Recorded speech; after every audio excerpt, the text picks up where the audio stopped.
All right. So we are on episode 556 of the podcast here. And I guess this is more of a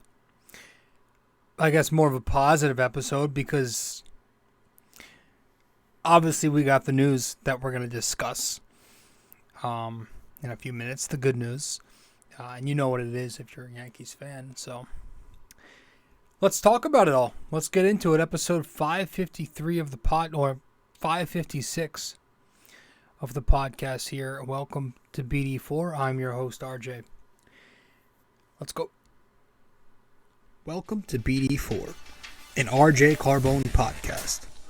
BD4, where there is no better way to get your Yankees and Knicks analysis. We also do MMA. Yanks every series, Knicks every game, MMA on occasion. BD4 is a 5-star show on Apple Podcasts, also available in video format on YouTube and Spotify. So thanks for stopping by, and we hope you enjoy the show.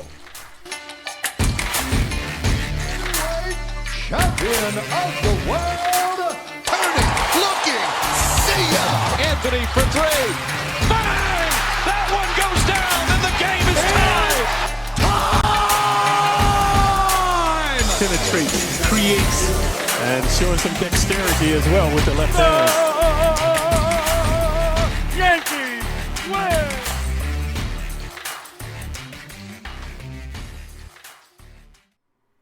All right, let's go. Let's talk about this series real briefly against the Tigers, which again, it means nothing as the Yankees are out of the playoffs. But we're gonna briefly recap these 4 games, and then once we're done recapping, we'll get into the exciting things and we'll talk about the important stuff. So if you want, you can go ahead and go down into the timestamps below or in the description of this episode, whatever platform you're on, and skip ahead. But the Yankees went to Comerica Park this past week for a 4-game set against the lowly Detroit Tigers, and on Monday night in the first game, the 4-1, the Yankees won. You had Severino going up against Olsen, and the game was scoreless until the top of the 5th when you had Gleyber Torres rip an RBI double to score Aaron Judge, who was running pretty good on that toe, and that made it 1-0 Yankees. After that, Olsen, who pretty impressive for a young pitcher, was replaced for White. Top of the 7th, though, against the bullpen, Judge and Gleyber go back-to-back for home runs, and this makes it 3-0 Yankees in. Top of the 8th comes, and you have Oswaldo Cabrera ripping the RBI single with 2 outs. So there's your 4th run right there. Severino goes 7 shutout. Loaizaga tosses a scoreless 8th. And then Holmes, the 9th, allows the solo home run, but he gets the save. And the Yankees win 4-1. 4 runs on 7 hits, 16 strikeouts, and 1 for 8 with runners in scoring position. The first 8 outs, actually, for the Yankees were strikeouts. They stranded 4 runners in the process. And, 8 strikeouts in a row for their first 8 outs. I mean, I can't say that's shocking either when you send out 8 righties against a right-handed pitcher. But they did eventually find a way to score 4 and win the game. Gleyber and Oswaldo, 2 hits. Gleyber double, homer, and 2 RBIs in this game. Judge hit home run number 29 in the game, and he had a couple of walks. Severino, 7 scoreless innings. We will talk more on him later. Defensively, the Yankees were good. IKF did misplay a ball early on in right center, but Volpe makes a nice play to Higashioka in the 6th inning to get the runner advancing home. Nice play by him at shortstop. And then Oswaldo Cabrera at third base made a nice play late in the game, fielding a hard-hit ball. But that was the first game of the series where the Yankees would win, again, 4-1. In the second game of the series, on Tuesday night, the Yankees won 4-2 against the Tigers. Michael King went up against Skubal. 2-0 Yankees after 5 as Glaber homered in the first, and then in the 5th inning, Higgy did. Top of the 6th, Judge scores on that pass ball with Bader up. 3-0 Yankees. Top of the 9th comes Volpe. Hits a home run to left field, makes it 4-0. And then bottom of the 9th, Clay Holmes gives up 2 more. We will also talk more on Holmes later in this episode. But the Yankees would win 4-2. Michael King, 4 innings for King. No runs, 5 strikeouts, 61 pitches needed. He looked very, very good. He was heavy with his 2-seamer once again, as he's been as a starter, but he added in that 4-seam fastball as well, an equal amount. And it was nice to finally get 4 innings from him as a starter. They let him go, and I wanted that 5 bad. I thought they should have stretched him out a little more, but I get they're trying to make it slow. They want to prevent injuries, but it was a good step. I'm excited for his next start. Hopefully we can finally see a full 5 innings from him, and we'll see where we go from there. The Yanks, as they continue to try and build him up, and we'll see what happens in the future in 2024, what they plan to do with Michael King. It's an interesting last-minute tweak that I don't think any of us saw. Game 3 on, was this Wednesday? 4-game series is so hard to remember. Wednesday, 6-2, the Yankees win. You had Cole pitching for the Yankees, and Detroit was doing the opener bullshit. Stanton and LeMahieu with a pair of early home runs to make it 3-0 Yankees after 2. Cole allows a solo homer, but then Pereira, who was hit by a pitch to bring in a run earlier, he knocks in another run with a single in the 3rd inning, 4-1 Yankees. Glaber and Stanton go back-to-back for home runs in the 4th, 6-1 Yankees. They've been doing that a lot lately, the Yankees going back-to-back. And then top 5, Peraza hits a very hard-hit ball, but he gets robbed of an extra base hit in center field as the center fielder runs it down. Cole allows another solo homer after that in the 6th, but that was it. Hamilton goes 3 shutout innings from there after Cole, and the Yankees would win 6-2. Cole wasn't good. 6 innings, 2 runs, 4 hits, 2 walks, 7 strikeouts, couple home runs, 92 pitches in the win. He got the win. Wasn't good to his standard. I mean, he didn't have his great stuff, but he got it done because it's the Tigers and he's Cole, right? And he continues to just be the Yankees' best baseball player all year. Continues to build his Cy Young case, and I think we were talking about that last episode. I think we might have forgot to mention Sonny Gray being the another candidate in that race. We talked about a couple guys, but I feel like we left Sonny Gray out for some reason. He's actually the American League leader in ERA, so he could win it. The guy who used to be a Yankee and was terrible with the Yankees. How ironic would that be? And then game 4 today, Thursday, the Yankees would lose 4-3 in extras, 10 innings. Clark Schmidt, I missed the game. I was working during the day. I wasn't listening too much to it. I had it on, but I wasn't listening closely, wasn't paying attention. But I know this was a 1 p.m. game, and so sometime at work, I picked up my phone around 2:30 or something like that. I saw that it was still scoreless, and I was happy for Schmidt because I figured, okay, pretty deep into the game, probably dropped that ERA a lot. I want him to get that ERA back into the low 4s. But not long after that, I get notifications and alerts that Detroit they score a bunch of runs. Clark Schmidt implodes right then, and it's the 5th inning, home run, walk, bunch of singles, and it's 3-0 Detroit. He leaves the game after getting 2 outs in the 5th for Middleton. Goes 4 2/3, 3 runs. Middleton was clean after that. And then I was listening and paying attention later, and I hear Volpe hit the big game-tying home run in the 9th inning. It starts out, I think, with an Oswaldo bunt. That's nice. different. DJ LeMahieu gets the base hit later on, and then later with Volpe, he takes one, goes the other way to right field for another, not just another home run, but another clutch home run for Anthony Volpe. And all of a sudden, you got a 3-3 game. And then, of course, in the 10th inning, Loaizaga is in.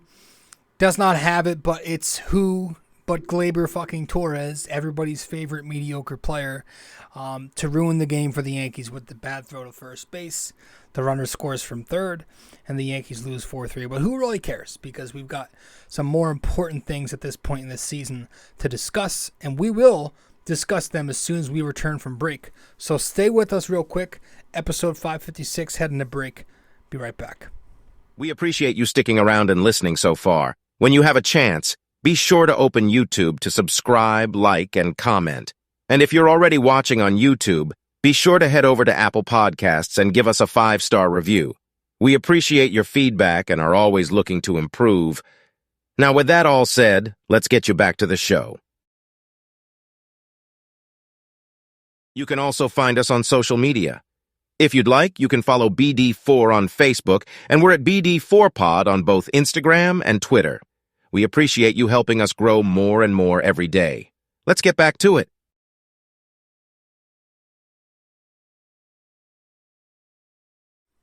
All right. Welcome back to the show. I'm your host, RJ Carbone. Episode 556 of BD4. The Yanks take 3 of 4 from Detroit. But again, who cares? Now, this was something we all saw at the beginning of the series. Andy Martino in SNY put out an article. He reported this on Twitter saying that Aaron Boone is likely staying and will return for 2024.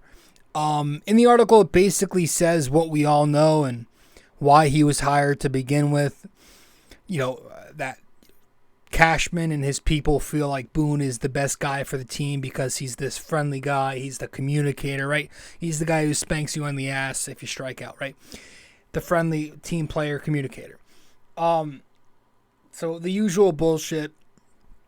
He also mentioned in this article that the Yankees keep, we hear them pressing all the time that it's about the process, right? It's about, we're very frustrated with the results, of course, but we're satisfied with the process, something like that. Forget being in last place, forget being below 500, forget missing the playoffs, and forget missing the playoffs by a wide margin, too. I mean, it's August, and we're already talking about things other than baseball itself. The Yankees are, I don't know, a dozen games out of it now. It's just about the process, though. Like, because that's what an organization that shells out $200 to $300 million on their team every year should be worrying about, right? Your only focus should not be about the results, but you should also be thinking about the process. But it's amazing where they are. But I don't know how serious I'm taking this article because the entire article was based on precedent, saying how it's likely Boone returns because it's unprecedented for Hal to go against Cashman's wishes. I mean, Hal is his boss. If you didn't know that, by the way, like, he can easily just say, hey, I'm wearing the pants here. Like, I guess he's too scared to say no to his buddy because they've been sweethearts since the 90s. I don't know. But I guess, the whole thing with the Yankees is they never fire their managers. They don't do it in season, and they don't do it after the season either. I mean, Torrey just wasn't brought back.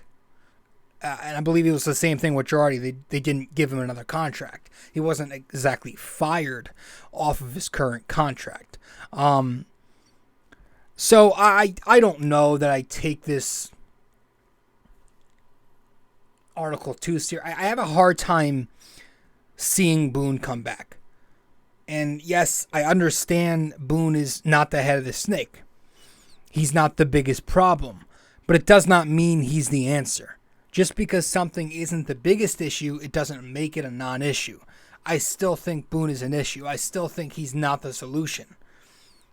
I don't want to get repetitive here, but we know I don't like the laissez-faire bullshit because I believe that leads to the very lackluster mentality they have when they're laughing at the top of the dugout, down 11-0. Now, I don't care. They can smile all they want because it's over, but it leads to those fundamental mistakes, right? They're not held accountable for them. They're the opposite, right? I mean, you got this guy singing love stories to these guys in his press conference in games where they strike out 18 times. You got the mentality that he carries where he prioritizes resting over winning, and I don't like that. I don't like, of course, the in-game things, like the pitching changes when a starting pitcher's got 70-something pitches through 7, or the bullpen debacles that we've had to sit through time and time again. The lineup, shuffling every day. You bat leadoff. You bat cleanup. You bat third. Tomorrow, you can bat leadoff. I just don't think he's the guy you want leading this team. And at the end of the day, I still think Boone is gone. I'm praying to the baseball gods that it happens, but I feel pretty confident. So that was an Andy Martino report. And again, take it with a grain of salt because it is Andy Martino. And of course, this was this last night, yesterday. Josh Donaldson and Harrison Bader gone. Bader was put on waivers, and to sum it up shortly, waivers there's no deadline this year. It's a 2-day window now for someone to claim a player once they're put on it. And it goes in reverse order from the standings, so the worst teams get to select first, and the Reds or the team that decided to pick him up. And now they will be paying the rest of Harrison Bader's contract, which at this point is nothing in the year. So he's gone. People are complaining about the way it went down. It's not difficult for a baseball organization to sit a player down, let them know the deal beforehand, and then releasing it to the press. So there's that part of it, and then there's the part where you go, yeah, it's baseball is a business, and that's how this game works. You feel for the kid. I like Bader. I was a big fan of him. Of course, I was, man, that postseason he had last year, man, I was his biggest fan. And even when he came back from the injured list this year, and he was raking when he first came off the DL, I was talking about extending the kid, I believe. There was a conversation I was having with my Yankee peers, like, should we extend this dude? I was texting my buddies. Kind of fortunate that they didn't, and they part ways with him, because the guy we're going to talk about in a few seconds is coming up tomorrow. But thank you, Harrison Bader. If only Cashman, traded him for something, though, a few weeks ago, and we would have got at least something, maybe a low-tier prospect or two, a middle-of-the-road prospect. We would have gotten something if he actually attempted to move this kid. But instead, we lose him for nothing. So good job there by Brian Cashman as he continues to build his resume in modern baseball. But thank you, Harrison Bader, and I wish him nothing but the best in Cincinnati. And he's got a chance to be hitting in another postseason with the Reds, because I believe they're in the race. I'd have to check, but I think they are. Josh Donaldson officially cut. That trade should have never happened. We've spoken about Donaldson too much. I don't want to go too deep into this, so I won't. He's gone. It was a terrible trade. You could have just dropped Gary, eat the money, and that be that. But you had to move a guy like Gio Urshela. You got the famous Brian Cashman quote resurfacing. The video of him saying, "We appreciate everything Gio's done, but he's not Josh Donaldson." Amazing, because since that trade, Gio Urshela has been a more productive player. And hey, man, it's a bad trade. Another botched job by Cashman, if that's a word. Is there a chance the trade amounts to something? I don't know. Probably not. What do you have from it? You got Rortvedt. If he starts hitting, maybe you can salvage it. IKF ain't shit. He's a decent backup. Yeah. I mean, IKF, the guy's having literally the same exact year that he did last year, but it's just not getting criticized because he's not playing shortstop every day. And he's it's a lesser role. I'm sorry, I don't get the over amount of love he's getting. He's decent as a backup at best. So I don't think this trade is ever going to be a positive. I don't see Ben Rorfed hitting. I'm kind of over that guy. And was that it? It's just those three they got. Yeah. So Gary's actually doing pretty well right now in San Diego. I think he has an 800 OPS for them. Actually, Donaldson was just picked up by the Brewers. He was picked up by Milwaukee a few hours ago, and he's going to be playing against the Yankees, not after the Houston series, but after the Detroit series, which is after the Houston series. So it's a week from now. A week from now, next weekend, the Yankees will be playing the Brewers. So that's 2 series from now. 2 series to play, and then we'll be facing Donaldson's Brewers. So, but those guys obviously getting cut from the roster open up 2 slots, and those 2 slots are going to be, it's September call-ups anyway, so I guess it doesn't matter. But obviously, much anticipated, very exciting right now. It's official that Austin Wells and, of course, the Martian, Jason Dominguez, are being promoted to the major leagues. And when I heard this news, I got it on my phone yesterday. I got to tell you, man, is down as I've been on the Yankees and as I don't want to say I'm not invested because I'm still following every night, whether I'm watching or listening to it on Sterling. But, the energy is not the same with me the last month or two. When I heard this, it's the first time I've been somewhat excited to watch this team in a long, long while. Like calling up Peraza a few weeks ago, it didn't do it. It didn't have the impact I thought it would. Those are 2 guys who aren't like hyped up, right? They're solid prospects who've been on the Yankees top list, but they aren't Jason Dominguez worthy, right? But when you put Pereira and Peraza with Dominguez and Wells and of course Volpe at shorts, yeah, that's good. That's 5 guys right there you've got on your roster to group together as baby bombers take 2, right? This is fun. It's very 2016 like. I'm getting a little juiced up now. Like I'm excited for it. I was even thinking earlier when I saw the news, I was thinking about like getting ready to buy Jason Dominguez's jersey and everything like that. This kid's gonna be box office if he pans out. He's going to be box office if he pans out. He probably doesn't get a jersey number this year. They're going to throw him some high number bullshit. But next spring, I'm sure he'll get his real number. And if he hits enough to prove that he belongs at the major league level, I'm sure he'll be the starting center fielder next year.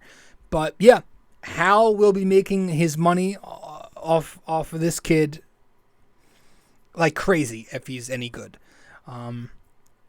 Maybe he'll add, a Martian zone. I don't know, like the judge's chambers. But I wouldn't be shocked, would you? I mean, that's the only reason this kid is up is to make Hal money in September. Because he wants to assure that people are still coming to the ballpark and filling the seats. Because we got meaningless baseball coming up the next month. It's the most meaningless month of the season for the Yankees in decades coming up. So Hal wants asses in the seats, so he calls up the much anticipated Martian. I wish it happened a little bit sooner. I wish they committed to this when the games mattered, but I guess that's ironic because if the games matter, they probably wouldn't be here. But it's like, what exactly, other than getting a look at them, like watching them play baseball, literally, what does it do? What does this do? Because they aren't fighting you back into a playoff spot. That's done. And can they really muster up enough games for you to be 100% confident that they're big league ready at this point? What's there left? Less than 30 games? Like, it's probably not enough games because they're still young players. So whether or not these two kids go out there and bat 400, or if they bat 100 in this final month here, I'm not sure if that really has an impact on or sways opinions, right? It doesn't do anything for me, but more importantly, does that really do anything to influence the Yankees? I don't know. But again, it's just fun. Like, it's fun. We're finally getting a look at this kid who has been the most hyped up kid ever in their system from an international prospect. I mean, it's very similar to Gary Sanchez, where you were hearing about Gary Sanchez since he was 16. You've been hearing Dominguez's name since he was 16 years old, right? I'm excited, all right, and I'm allowed to be excited, and of course, like a lot of Yankee busts, there's a reason to also be skeptical. The Yankee scouting department, the player development, I get it, I totally get it, but I like this kid. Like, I like him as a baseball player. I like his build. He's this short, stocky, muscular dude. Wouldn't be shocked if he was on PEDs. I like his tool set. The eye test, I've seen a lot of clips of him. I watched some minor league recaps, and I downloaded the minor league app the other day. That's how excited I was. I've been following him, and the eye test tells me good things about him, and I want to see where this goes before I start automatically being critical. And it goes the other way too. Like, I've already thrown out the Bo Jackson, Mickey Mantle, Trout bullshit. You should too. I don't know who put that label on him. I think it was Passan, but that's got to go. Temper your expectations, please. Let's relax with those ridiculous comparisons. And yeah, he's here. I saw that Reddit post about him. Somebody posted on Reddit how they saw him at the airport and they were talking to him and they're like, "Who are you?" And he's like, "I am Martian." That was such bullshit. I saw the first comment on that thread was like, "Tell me you made this up without telling me you made this up," or some shit like that. It was like the most scripted thing ever. You could tell by the details. The guy used smiling ear to ear. I am Martian, really? But he's here, and it's a good thing that he's making his debut in the Bronx, I think. Hold on. I don't want it to be in Houston. I think it's in the Bronx. No, it's fucking in Houston. That sucks. Wow. Welcome to the big leagues, kid. Go hit Houston pitching in Houston. Have fun. Verlander's pitching. And he's going to be on Sunday Night Baseball this weekend for the world to watch. And I'm excited about that. I want to see him on ESPN. I want to see them talk about this kid and hype him up. Geez, that's talk about pressure. Well, yeah, games don't matter. But yeah, this kid is the youngest player the Yankees have had on a roster in a long, long, long time. He's 20 years old. I don't think he turns 21 until spring training next year. He's got immense talent from what everybody hears. And again, let's relax with the Bo Jackson comps and the mantle. But if he pans out, I think he can be a perennial all-star. I think he could be an MVP candidate. A switch-hitting center fielder. That right there is just... that's a reason to get you a little excited. And I don't think, by the way, because you've heard some of this, I don't think the Yankees are rushing any of these guys. I believe this is perfectly okay. Because these games, again, they mean nothing. Just like giving them AAA reps at this point does nothing. I would much rather these kids get their feet wet now, see Major League pitching now, struggle a little bit now in these meaningless exhibition September games, than to just be thrown right in the middle of the fire next April when the games mean shit again and it's your first time seeing Major League pitching. So this, to me, is good. It's only beneficial for them. It's time to take the goddamn kid gloves off, man up, grow a sack, and stop being a party shitter. Have some damn fun watching one of baseball's biggest prospects. These guys are going to have an entire offseason now to make adjustments on what their struggles were this upcoming September, and they will walk into next season with those adjustments made. These struggles right now are going to have no negative consequences. It's okay to strike out 15 times in a week. You can do it because they mean nothing. These games are meaningless. That said,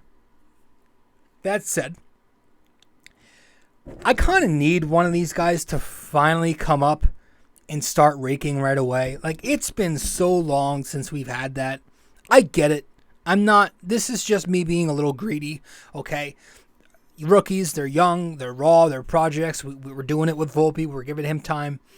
But my Christ, would it really hurt? Would it hurt for just one time one of these kids to be good right away and not leaving us with this waiting period of give him a year or two and having us thinking, all right, I think he'll be all right. I've seen flashes and it'll take time, but I think eventually he'll be solid. And I don't want that. No, man. I need someone to leave no doubt right away.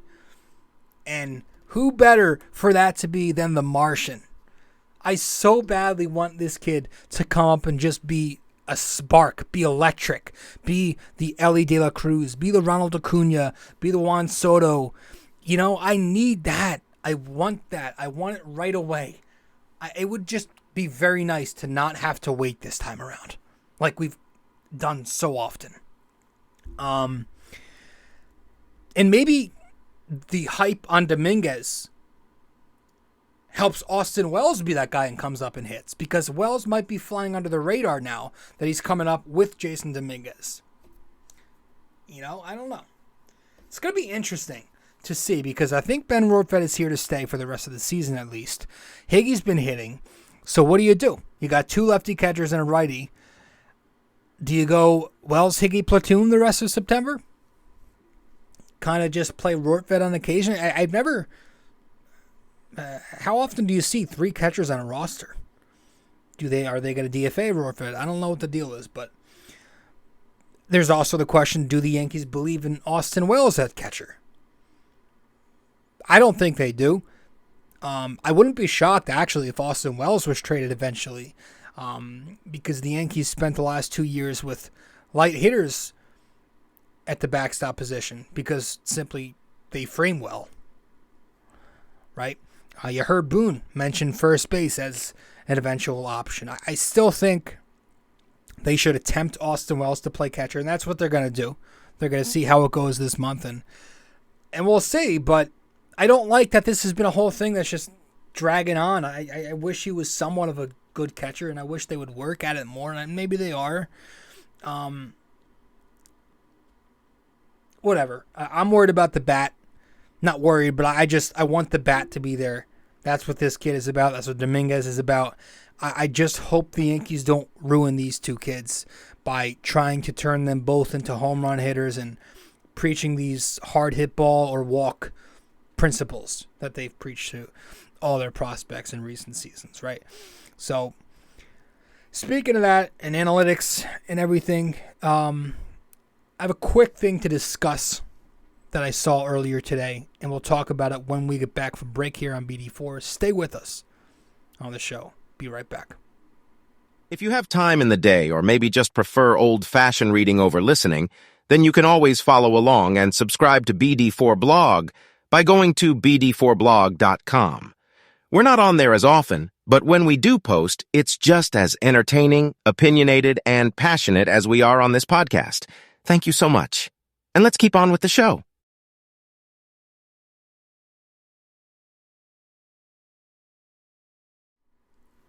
Welcome back to the show. I'm your host, RJ. Okay. So, speaking of analytics, first of all, I saw something posted by Sean Casey. Well, not something. Sean Casey has a podcast, the Yankee hitting coach. A couple days ago, he posted a clip on his Instagram, and it was like, speaking of me, it was like me talking through him, because it's everything I've been preaching. In short, he's talking to his co-host or whoever was on with him, and he's talking about how, batting average still matters, and the 300 hitter is still very valuable. And he's saying, again, this is stuff we've, word for word, literally said here on the show, how, you look at these World Series winning teams, they've all got 300 bats on their roster. They've got guys who hit for average on their roster. He was saying that you can beat up on garbage pitching and starting pitching, but bullpens, go watch, he just put it perfectly. I can't remember the entire thing, but I just remember watching that clip and being like, whoa, this is literally what I've been saying. And I'm bringing this up because earlier today, and today is Thursday, August 31st. Today, you got the report by AP Sports, I'm reading it here on my phone, saying the Yankees plan to evaluate how they approach analytics this offseason. Quote by Hal Steinbrenner here, "We're looking to bring in possibly an outside company to really take a look at the analytics side of what we do. Baseball operations in general," Hal Steinbrenner tells AP Sports. That would be the right move to do. Again, you're starting to see, or I don't want to say that because it sounds like I'm being a little optimistic when maybe I shouldn't yet, but I'm hoping they're starting to wake up a little bit, and I'm hoping when they brought in a guy like Sean Casey, who's more of a hands-on, let's mix in a little old school approach type of coach, I'm hoping that was them trying to go down this road of let's try to bring a balance to analytics, but also having the old school approach in here, have the right blend. And hearing that I want it to be encouraging. I need to see it. I need them to walk the walk or whatever you say. But yeah, that'd be good if they would try to go forward with less of a Moneyball approach and more of an approach that the New York Yankees should have. Because the Yankees aren't the Rays. They're not the A's. They're the New York Yankees. And the way the New York Yankees have always won was good pitching and good all-around hitting. They've always won that way. They hit home runs, but they were always good hitters who've had a great balance of lefties, righties, and switch hitters, who've had those 300 bats, who've had the guys who use the short porch. That's the Yankees that we all know and love. But the Yankees we've been getting these last 3, 4, 5 years are not that. They're the 3 true outcome, hit, home run, walk, strikeout, home run, walk, right? They're the exit velocity, launch angle Yankees. They're the hit strikes hard Yankees. They're not that Yankees. So that was positive. I liked that I heard that. It made me, oh, nice.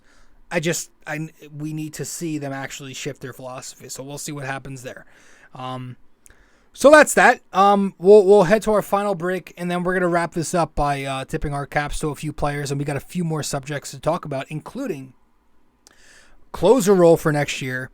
We'll talk a little bit about that, who should the closer be, and we'll hand out progress reports as we are officially 5 months in, to the 2023 MLB season. So we'll be right back here on BD4. Stay with us. Be right there. Studio 69 Productions is a production company that allows content creators of all genres to market their podcast or whatever project they're working on.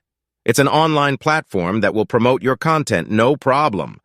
All you have to do is get in touch with film director and podcast producer Leo Rodriguez from Say No More Podcast, and you're good to go. You can find him on Instagram at Studio 69NJ, Studio 69 Productions, where dreams are heard and born.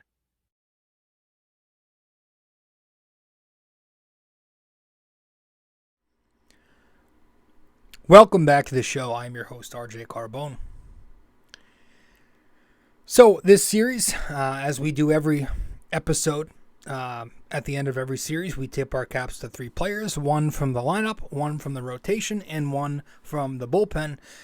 We'll start with the lineup, and I'm tipping my cap to Anthony Volpe this series. Let's tip our caps to Anthony Volpe. You know, I was gonna tip it to Gleyber Torres because statistically he had the better series, but I just couldn't. With Gleyber, it's always 1 step forward, 2 steps back. The error today in the 10th inning to lose the game, and I've not been following these games with any type of enthusiasm. Winning and losing, I have the same expression on my face. But it's consistent with Gleyber, where every time he does something good, he always follows that up with something bad to take some attention away from that good. That's who he is. That's why I think he's a losing player. That's why I've never been, I'm not going to say I've never been. That's why I've kind of fallen out of love with him in the last 2 years. That's the best way I could phrase it. I'm over him. That's why I'm over him. But hey, don't tell your little Zoomer boys on Twitter that, because they think he's the next Robinson Cano. But this is about Anthony Volpe. He had himself a great series, and he continues to play good baseball. He is now the first Yankee ever to rack up a 2020 season. I'm sorry, the first Yankee rookie ever to rack up a 2020 season. And he hits clutch home runs too, man. He hits clutch home runs. And while the Jeter comparisons are a little annoying, that's one thing you can say that's similar, is he's got that clutch gene. So he's officially had a 2020 season now. That's impressive. In a season that's not been great for Anthony Volpe, to say that he's had a 2020 season and now has a chance to win a Gold Glove, that's pretty good for a bad year, right? That's not bad. If you would have told me heading into April, Anthony Volpe would have been 2020 with a Gold Glove, I would have been good with that, man. And you would have been too. So we'll see what happens at shortstop with the Gold Glove. I don't know that he will win it, but he's got a chance. And his numbers this series, let's see if I can pull them up here. 4 hits in 16 at-bats, 250 average, 2 doubles, 2 homers, 4 RBIs, 7 strikeouts, but he did score 3 runs, had 12 total bases, a stolen base, and a 1044 OPS. Listen, he has a chance to get a respectable slash line if he gets red hot in September here. Not just hitting well like he's been doing the last couple months, but if he gets red hot. The OPS is now over 700, which is nice. It's finally out of the 6s. I think the next step is getting on base more. Can he get the batting average into the 240s? That'd be a blessing. It's really about the on base for me, because he needs to hit more for that to improve, because the OPS being over 700 right now, that's all slugging. His slugging is over 400. But the on base is below 300.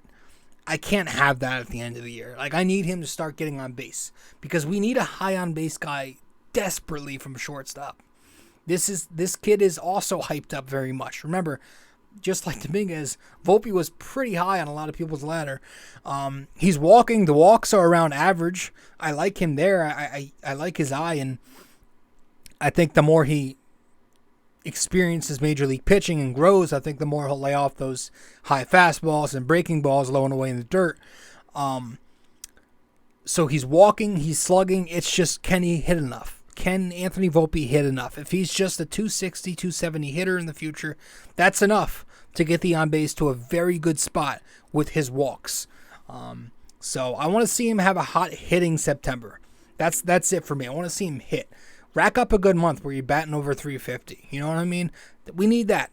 I want to see that. And then if you get something like that, you go into next year optimistic that he can actually have a good full season. But I will say, this is his 9th cap tip of the season, which is the most on the Yankees by any position player. That's crazy. So good for him. And then we'll go to the mound and tip our caps to Luis Severino. Hey, man. Sevy. 7 innings, no runs, 5 hits, no walks, 8 strikeouts, no home runs allowed, 99 pitches in the win in this series. Listen, he looked great. The fastball looked excellent. He was establishing that right out the gate. But the slider also looked great to complement it. He had 4 strikeouts with the 4-seamer. He had good life on it. He was very aggressive with it.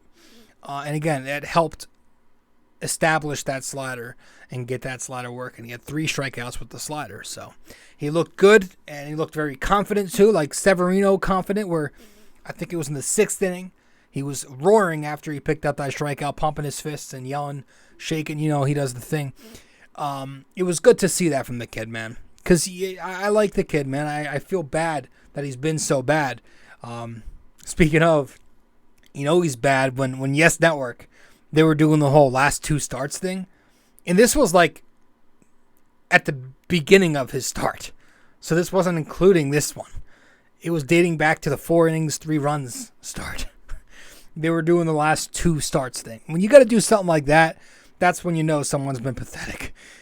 I got secondhand embarrassment from that when Yes Network did the last 2 starts graphic.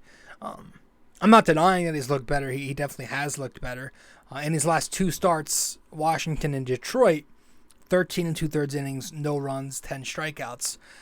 It's Washington and Detroit. But still, it's nice to see. It'd be nice if Luis Severino could end his Yankees career on a high note like this. The next start for him is actually this weekend against Houston. He pitches well here. Maybe you say, okay, good. He's putting something together. He implodes again, lets up 6 runs in the first. Then all it was Washington and Detroit, right? So it's an important start for him because this September he's trying to earn a little bit more money.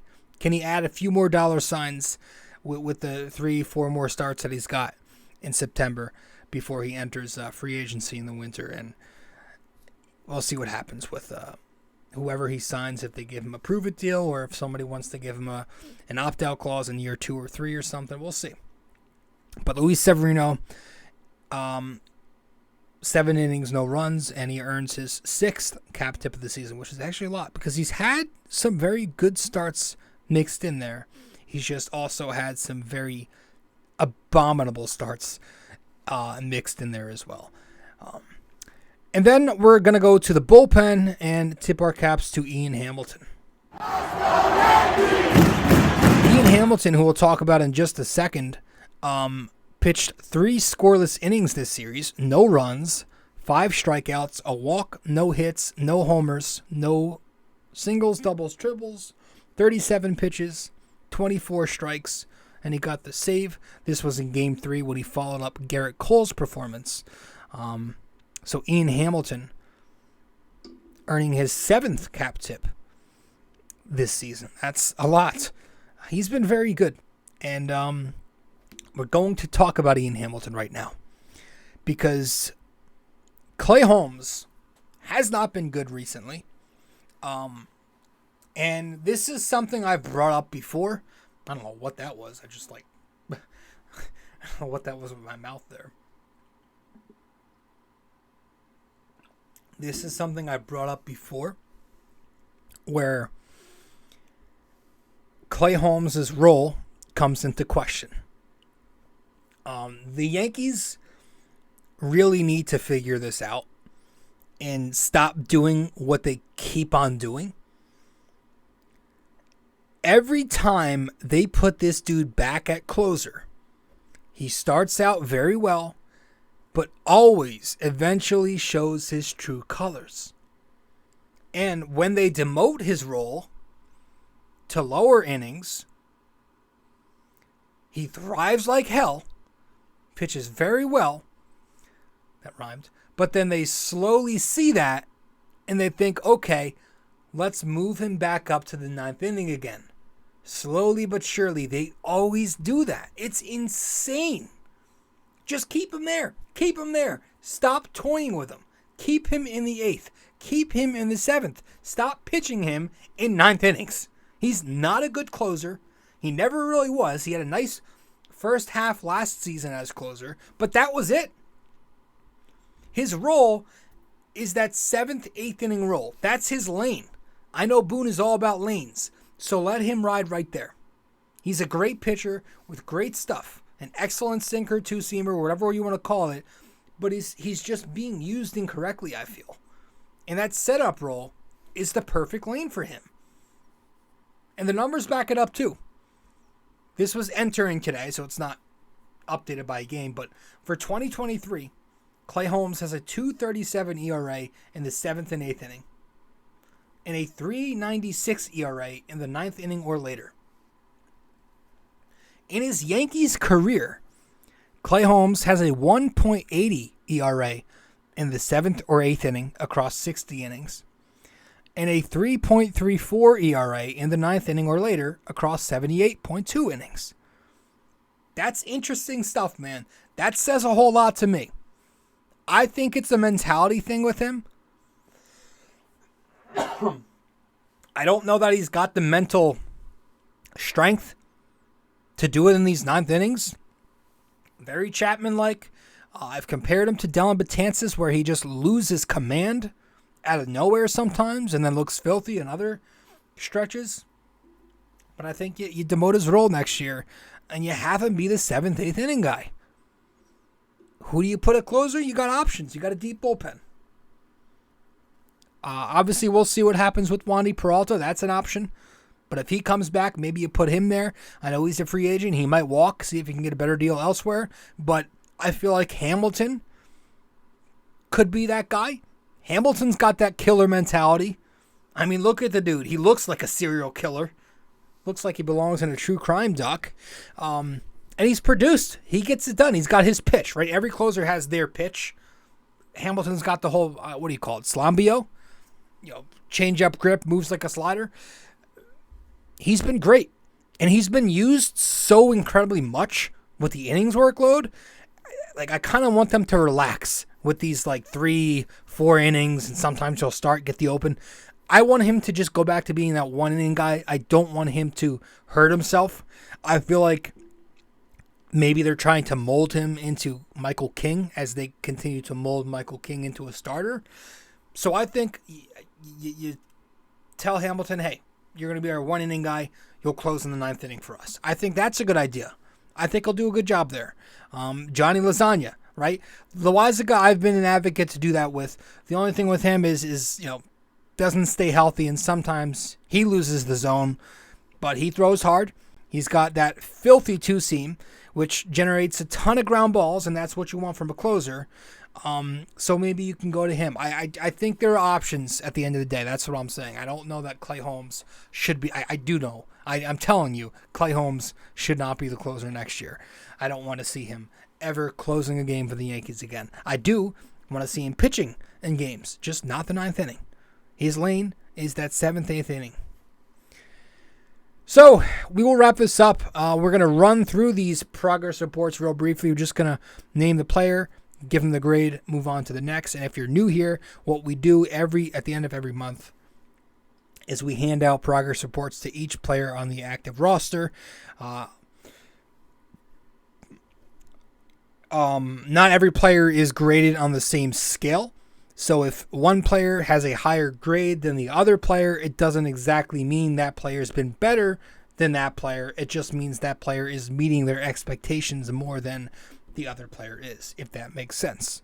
So with that said, let's go around the diamond. If I miss a couple guys, one or two, who cares? Because the season's over. Let's hand out grades. So again, each grade is based off the player's expectation. We'll do position players, and then we'll grade the rotation as a whole, the bullpen as a whole, and the Yankee team as a whole.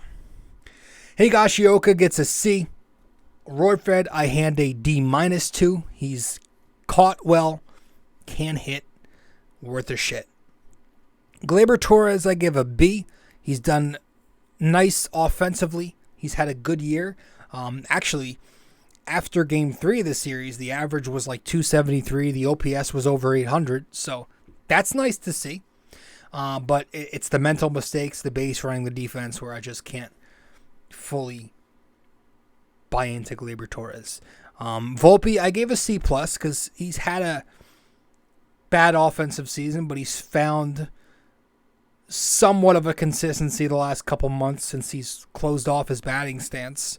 And I'm sure Sean Casey has helped him a little bit too. Oswald Peraza, Everson Pereira, I didn't grade them because they don't have enough of a sample. The Mayu, I gave a C because he was terrible in the first half. Has had a much better second half. Playing good defense. Giancarlo Stanton, I gave a D+. The only thing he's good at right now is run production. He can still hit some home runs, extra base hits, give you some RBIs, but he can't move. He can't get on base consistently. He can't hit, can't play the field. Sorry. Judge, A-, explains itself. Harrison Bader, gonna miss you, but not really. I gave him a C. Can't hit. Has moments against lefties. Great defensive player. Gets hurt too often. IKF gets a C. Whatever. You're not that good. You're not that bad. You're okay in your role. That's what a C is. You're mediocre. Bowers, C+. You've had moments. McKinney, C. You've had moments. Not as great. Oswaldo, a D+. You've been terrible. Have moments, but still been pretty terrible. And that's it for the position players, I believe, right? I don't know that we've left anyone out. Rizzo, he's not playing. He's hurt. Yeah. Donaldson's gone and probably gets an F. The rotation. I gave a C-. Outside of Garrett Cole, it's been pretty bad. Clark Schmidt has been decent, and nobody else has really been good. The bullpen, B+. They've been pretty good. I don't know where their numbers are at this point, but they've been pretty good. And I trust them. And the Yankees as a whole, and this, I hope it's not controversial, because, again, this is based off expectation. The Yankees' expectation this year was to contend for the division, and, that's probably 100-something wins, right? They are a number of games below 500. They're in last place. They're out of the playoffs already, and they're out of the playoffs by a wide margin. So the Yankees get an F. And if you have a problem with that, I don't know what to tell you. They've been bad. And again, this is off expectation. The Yankees' expectation is higher than, the Detroit Tigers' expectation. So the Yankees get an F because they're flopping. They're in a season where they're in last place and they're below 500. That's terrible. And that's it. That's all we've got in this show. We'll wrap this up with our trivia question. Let's do it right now.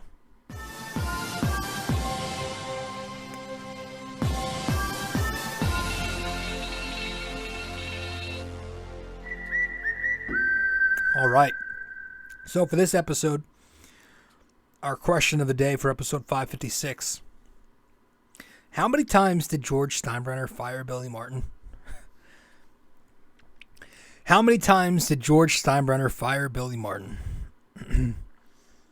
All right, so let me know the answer wherever you can reach me. If you get the answer correct, I will give you a shout out on the next episode one final time.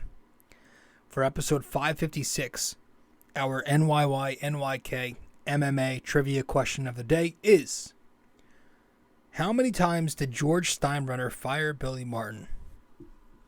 And that's it. I appreciate you stopping by. I'm your host, RJ Carbone. I appreciate you listening to the show. Episode 556 of BD4, where there's no better way to get your Yankees and Knicks analysis. We also do MMA. Yanks every series, Knicks every game, MMA on occasion. I'm excited for the Knicks. Coming up very soon. We might have another episode on them. We'll see pretty soon. If not, it's coming up, man. I'm excited. FIBA basketball has been fun. It's been on so early in the morning, so I haven't been able to watch the entire thing. I fall asleep if I try, but they've been good. USA's been killing it. All right, no more wasting time. I appreciate you listening. Thank you. And I'll see you in the next show. Later. This episode was brought to you by Anchor. Hey there! If you stayed the entire way through, we thank you immensely for it. We hope you enjoyed this podcast and that you come back for the next episode real soon. Don't forget to subscribe, comment, download these episodes, and share them with your friends as well. BD4 is a 5-star podcast simply because of you. And we'd like to keep it that way. Have a wonderful day. Go Yankees and go Knicks!